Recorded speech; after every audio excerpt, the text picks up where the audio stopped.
Hello, and welcome to the Assistive Technology Center at TCNJ. This webinar series is titled Overview of Assistive Technology and is presented by Dr. Amy Araswala. This is Module 4 with a focus on science. Dr. Araswala currently serves as a supervisor of instructional technology in a large K-12 public school district in New Jersey. With over 19 years of experience in special education, she has held roles as a special education teacher, assistive technology evaluator, home instructor, and advocate. Passionate about equitable access to education, she continues to support educators through professional development and adjunct teaching, helping ensure that all students have the tools they need to succeed. These webinars are made possible through our partnership with the New Jersey Department of Education, Office of Special Education. The statements issued by guest presenters do not reflect the stance of the NJDOE OSE. Please use your professional judgment when implementing strategies and resources within your practice. Let's listen to Dr. Amy Araswala. Assistive Technology for Science Module 4. How can assistive technology support science? Using virtual manipulatives and labs and content resources such as videos and lesson plans, these can act as assistive technology that can support a student in a science class. This module will focus on primarily software that could be used as assistive technology for students in a science setting. First, we'll start with YouTube.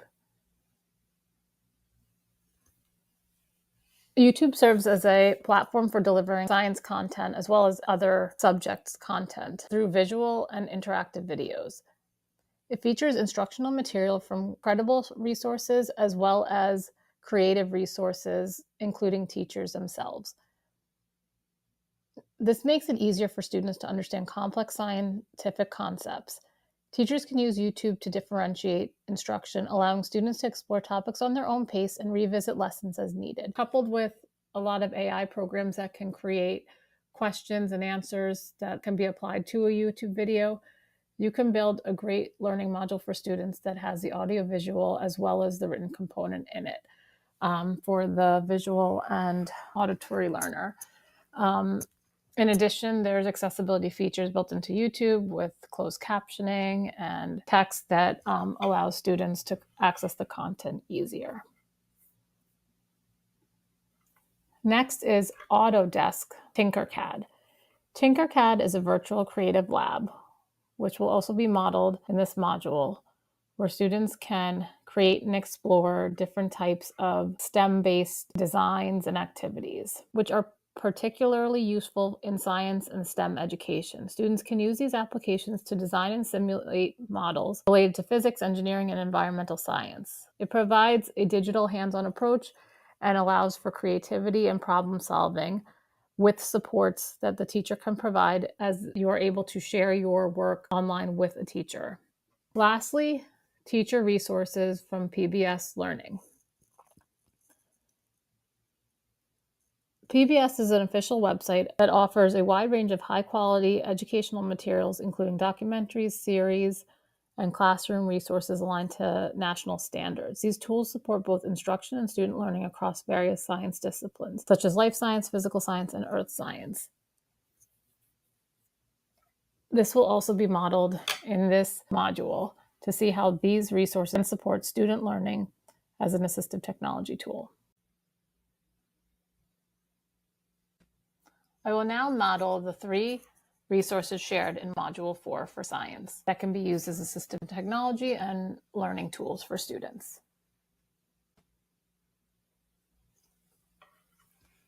I did a quick search on solar systems.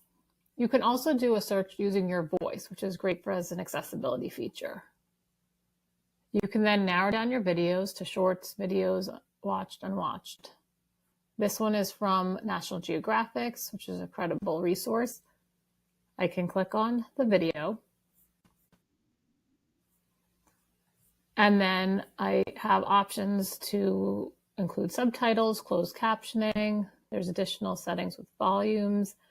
You can open up the screen Depending on the type of video, you might have a list of all the different sections and chapters within the video so that students can skip from what's needed and select the specific videos they need.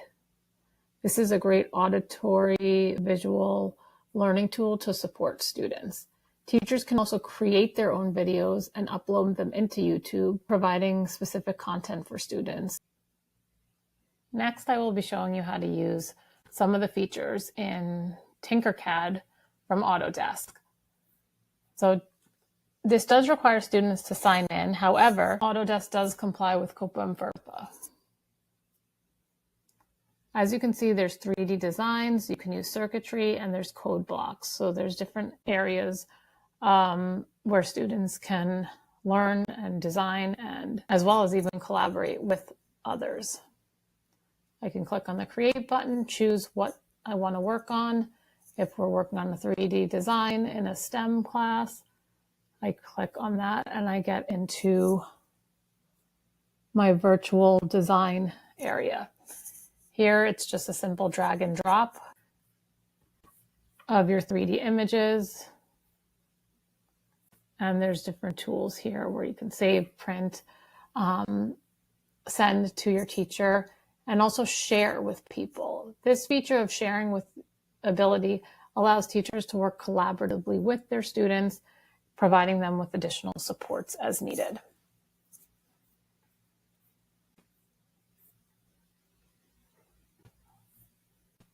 The last resource I'm going to share with you, as discussed, was pbs.org. This platform, which can be used across multiple content areas, has a section for science and nature where teachers can find videos and teaching tool for students, providing an auditory visual learning experience for these types of learners. These videos also provide closed captioning, different speed levels to support the different types of learners, as well as transcript of what is being viewed. PBS also offers a PBS Kids Design Squad website where it offers resources for teachers on STEM activities and projects. What's great about this website is that it offers different types of levels of projects for students to work on, as well as video tutorials and written instructions and visuals for students to follow along. So if we click on this one, as you can see with the sneaker challenge, there's a video to watch, images of designs that students created to share and upload, and then written instructions as well. This provides entry points and supports to all different students based on their learning needs and the supports that they're needed. In conclusion, when identifying assistive technology tools, although these might not seem like your typical assistive technology resources, virtual labs and teaching resources and even video content can be seen as support to students to access content and information. So teaching resources can be an assistive technology resource. And once again, always check privacy and policies for anything that requires a login. Thank you. Thank you for joining us. Are you a New Jersey educator looking for support or professional development tailored to your district's AT needs? We offer free, customized training and coaching for NJ teachers, paraprofessionals, and families. From hands-on workshops to individual classroom support and small group facilitation, we're here to help. Visit us at atcenter.tcnj.edu to learn more. Have a question? Contact us at atcenter@tcnj.edu. Please like this video, leave a comment, and subscribe for more content on all things assistive technology.